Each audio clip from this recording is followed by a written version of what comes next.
Professor N. Srikumar, Associate Professor, Department of Humanities and Social Sciences, IIT Madras, giving his views about the book. I don't know what it means to critique a book like this. I had it almost 2 weeks back. He had handed over this book, and I was, of course, glancing, trying to read it, learn from it. And when we had a conversation before we assembled in this place, and I was reminded of my undergraduate class, philosophy, first philosophy class. Our philosophy teacher, we had an Indian philosophy paper. Our philosophy teacher has introduced this textbook. He said, this is going to be your textbook for philosophy, and he has given us a book in which the first chapter is about Vedic religion and philosophy. And we all started reading it because we were all so excited because new metaphors, new words, new things. I was basically a science student. So then there is this entire description about Vedic religion, polytheism, monotheism, henotheism, monism. Then one would wonder, where is Indian religion? Is this what the Vedic religion was? Can you really describe the religion of the Vedic people, which with these terms, these Western terms, monotheism, polytheism? Polytheism is the catchword because a lot of deities are referred to. Agni, for example. And Agni is translated as fire. You're reducing Agni to fire, which is a material object. The first shloka of Rig Veda, sorry for my poor Sanskrit, Agni Mile Purohidam, which roughly means, the salutation to that, again, a non-translatable word, that Chaitanya. I'm sorry, it's a Malu pronunciation of the Sanskrit word. Okay, Chaitanyam, in Malayalam we call it, definitely Chaitana, the Sanskrit word. So that enlightening principle, salutations to that enlightening principle, which is there, which is a pura hitam, something which does hitam. Hitam is something which enlightens a thing to its potentials. That is hitam. Puram is anything, any field of activity is a puram. It can be your own body, your own being, your village. So salutations to that principle which basically unites us, which is the Atman in us. These are all non-translatable words, which one of your chapters wonderfully describes, the non-translatables. It's not just Sanskrit, it's Indian concepts, the experience of the Indian that is non-translatable, which you get only by living in this culture. You were mentioning about, in our informal conversation, you were mentioning about Wittgenstein, who is my favorite Western philosopher. So Wittgenstein talks about this, different language games, and where we engage playing with, and basically we have to understand every word by relating it with that particular game, by understanding the rules of that game. So the rules of the game can be learned only by playing the game. So one has to live it, one has to experience it. So this experiential aspect is repeatedly emphasized in Indian civilization by all Indian traditions, including the Charvakis, who are materialist. So I would rather, though I have been reading all these Indian philosophy books and many other books on Indian thought, one of your expressions, the dharmic traditions, that catch my attention because I think it's very appropriate to use the word dharmic, because again dharma is a word which cannot be translated. Dharma is an experience, again, in Brihadharanya Upanishad, I believe. In Brihadharanya Upanishad, dharma is equated with Brahman. So this equation with Brahman, it's not a cognitive concept here in India. It's an experiential notion. It's an anubhuti, something which needs to be lived with. Your being has to be fulfilled with that.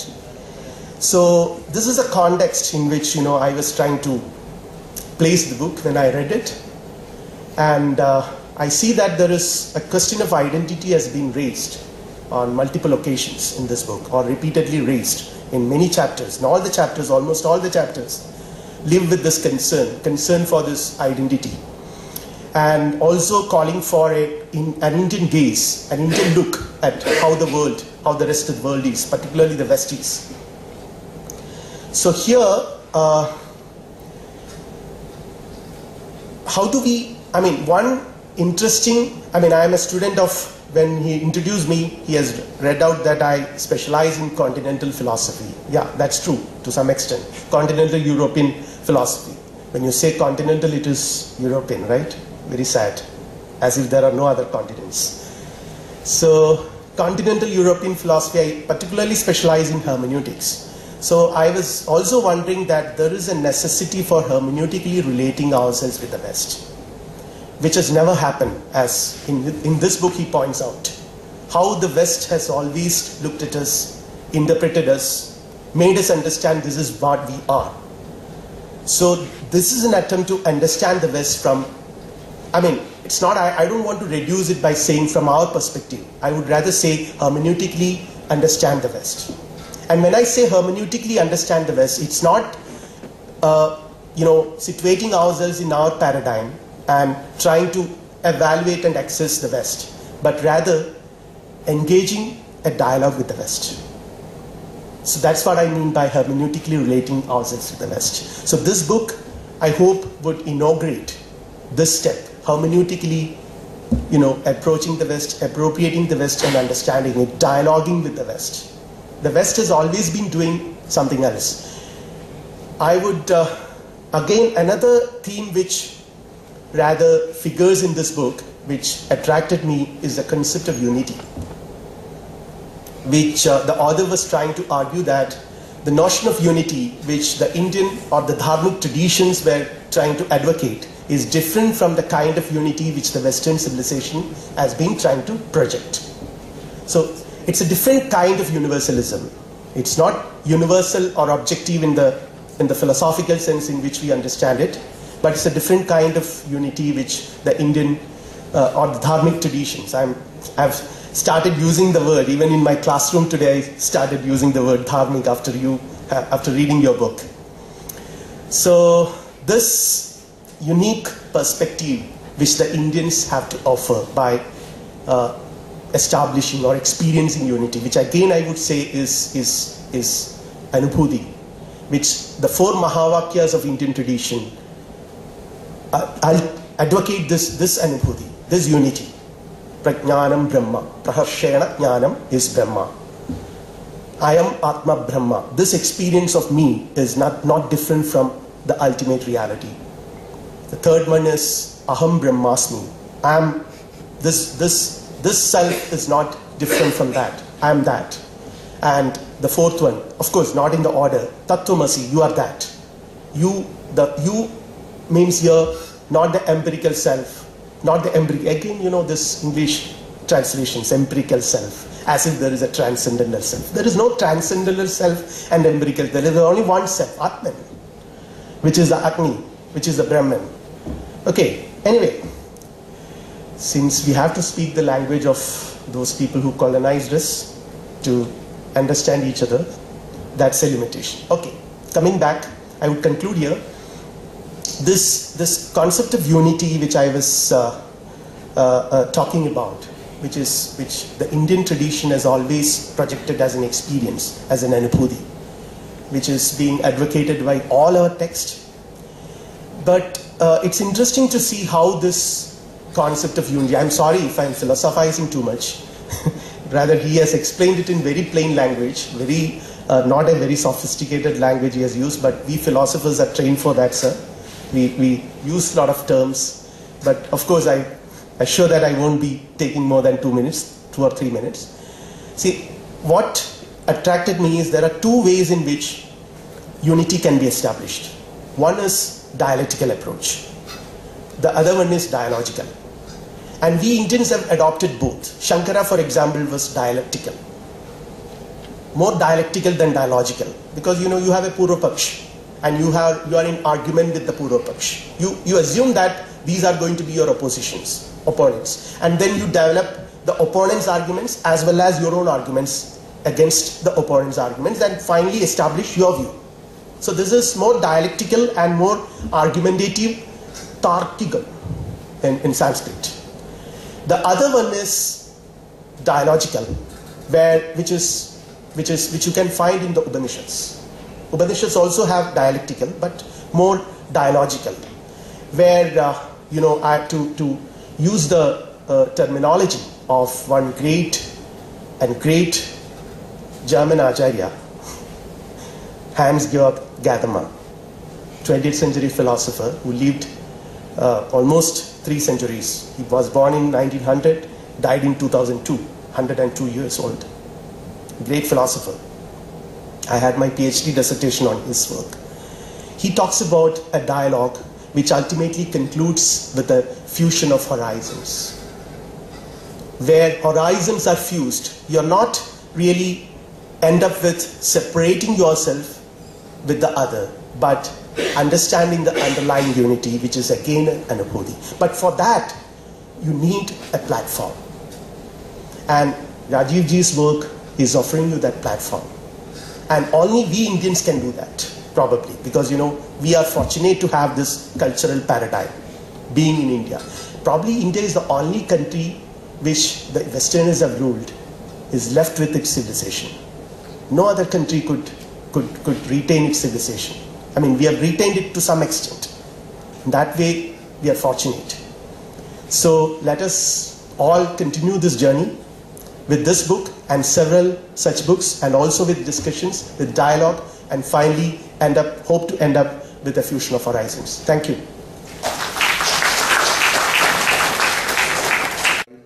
Professor Venkat R. Krishnan, Professor, Organizational Behavior and Director, Yale Great Lakes Center for Management Research at Great Lakes Institute of Management, Chennai. So I would like to invite Dr. Venkat R. Krishnan to give his views about the book. Please. I spent the last couple of days reading this book. I thoroughly enjoyed this book. Thoroughly. When I was reading this book, I was instantly remembering the lectures of Swami Vivekananda on universal religion. Because if you are going to value differences, we should do something about enhancing the differences. So instead of wishing away the differences by means of something called difference anxiety, which the author introduces, instead of difference anxiety consuming us, we should do something by which the differences will be enhanced, encouraged. So what he introduces nicely, in fact, the best thing about this book, the main unique argument I found in this book, otherwise I would call something like the unique contribution of this book, is after discussing digestion, which he briefly mentioned, how one culture understands another culture, finds out the good and the bad things in that culture, all those good things, superior culture will claim, oh, we already had all those things. So it sort of removes all the good things, claiming it already had those. So this inferior culture has only those useless things. It makes the inferior culture ashamed of itself, so it doesn't want to exist only, so it is digested.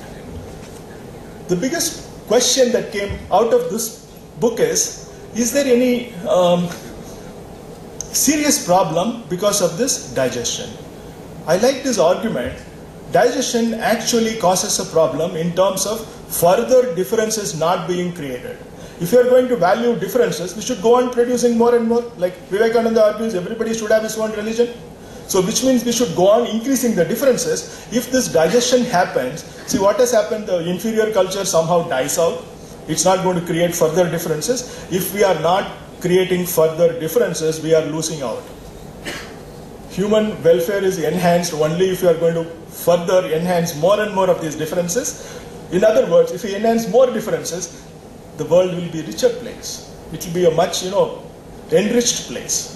That's what we want, which is why we should go on increasing the differences rather than trying to remove the differences. So both the superior culture as well as the supposedly inferior culture will want to do away with the differences, while I think the book is making a strong case in terms of our focusing on the value of the differences, idea being we increase the quantum of those differences and not wish them away.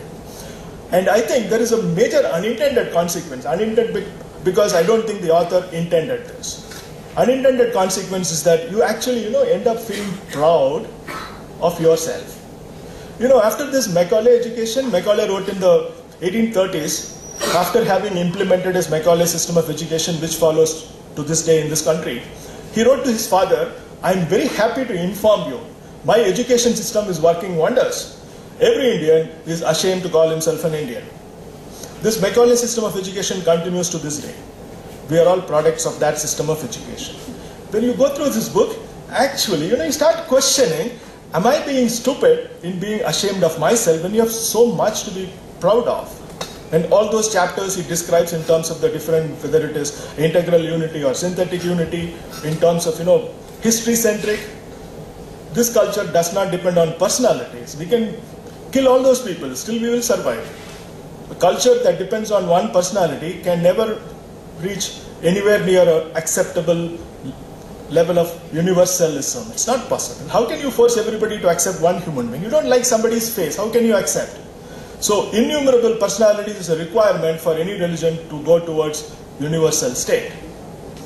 So I think one unintended consequence of reading this book is that it really enhances your pride in yourself. We have so much, and simply assuming the Western world has everything to offer is just falling a prey to the phenomenon of digestion.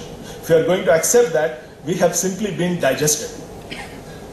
Very sad state to be in. So in conclusion, I very strongly recommend that all of you should read this book in full, complete, not just the summary sheet he is giving. Thank you.